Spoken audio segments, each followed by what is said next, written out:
Hi everyone, welcome back to Thirdy&Alli channel. So for today's video, we're going to prepare something for our anniversary. At first, we have this seafood pasta. I just bought the mixed seafood from the grocery store and a ready-made sauce.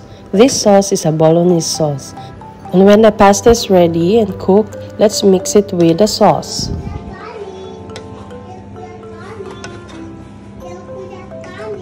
Okay, thanks.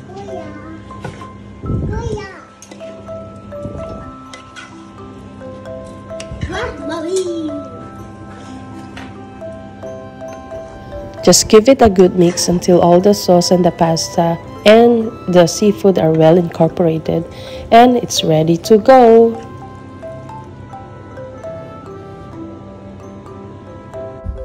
Do you think Thirdy&Alli will like it? Let's find out. What it is? What it is? Mussels. Tahong. Musang. Good na appetit, kuya.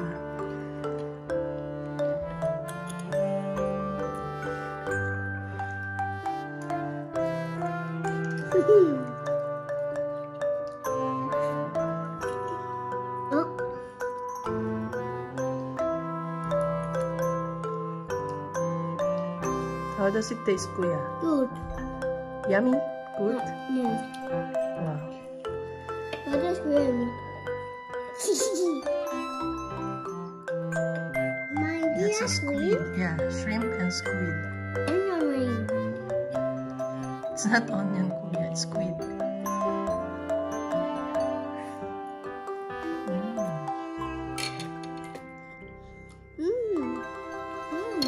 Yummy. Yes. I will take it. What are you doing, kuya? Peeling off the skin of the potatoes. Okay. Oh, they love it. And now, Kuya Third is helping me to peel off the skin of the potatoes. Let's proceed now to our next recipe, ulam recipe. My demonstration on how to use the can opener the right way.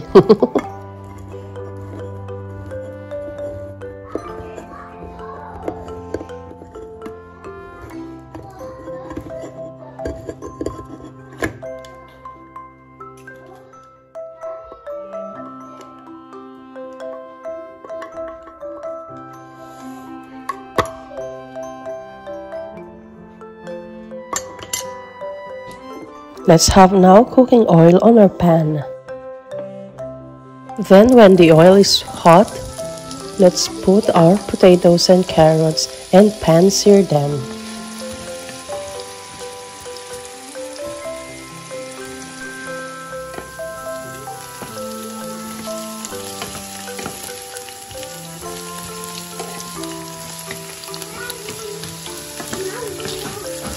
What? What's that? Kuya's shoes.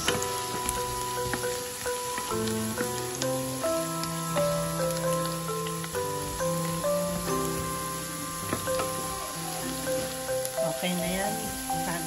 Pan fry lang.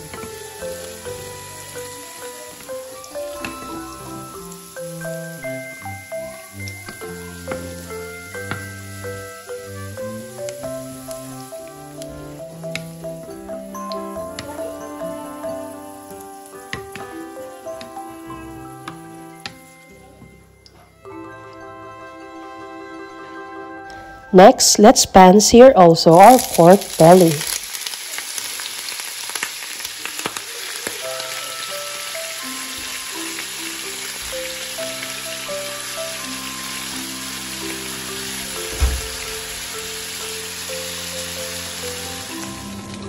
After searing our pork belly, let's saute now our onion and garlic.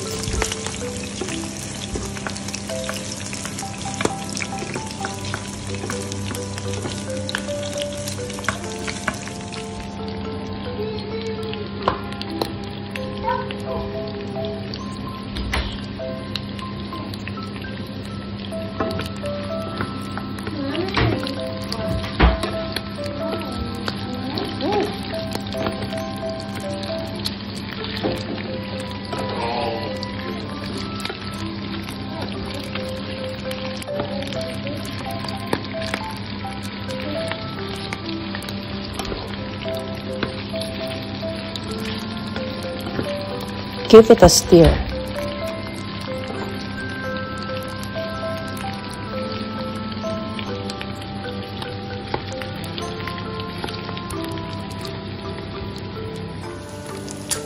And now we're ready to put our sauces. In this recipe, I used soy sauce, tomato sauce, and some oyster sauce. No exact measurement of the sauces I put.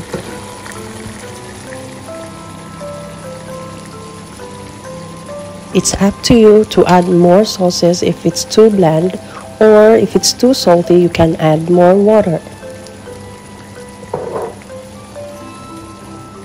Oh, and I actually used ketchup for this recipe since I don't have tomato sauce. But I think it's better if you use tomato sauce. And I also add some ground pepper to give some smoky flavor to our dish.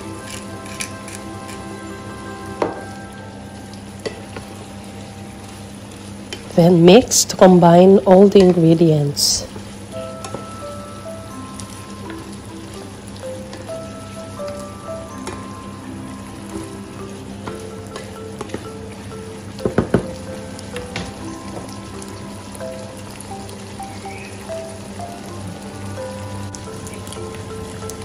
And finally, pour in some water to our dish.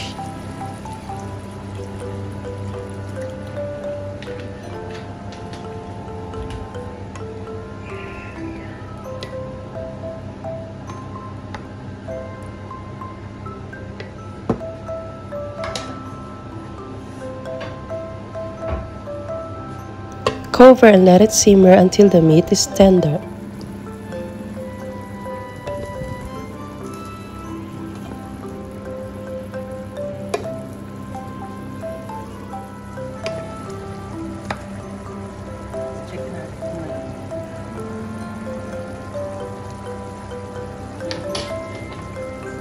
Liver spread.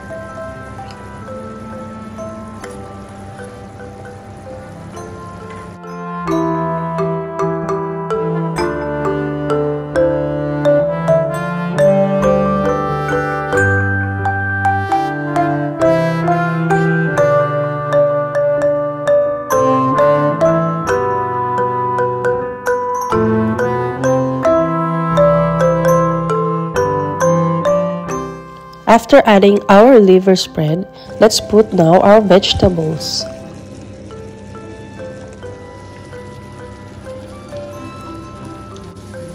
And lastly, our bell peppers.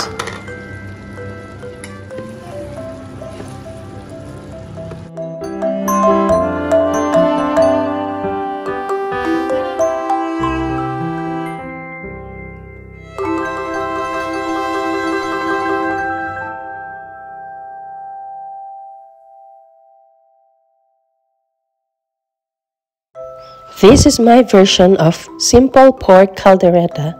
Enjoy! Thank you for watching!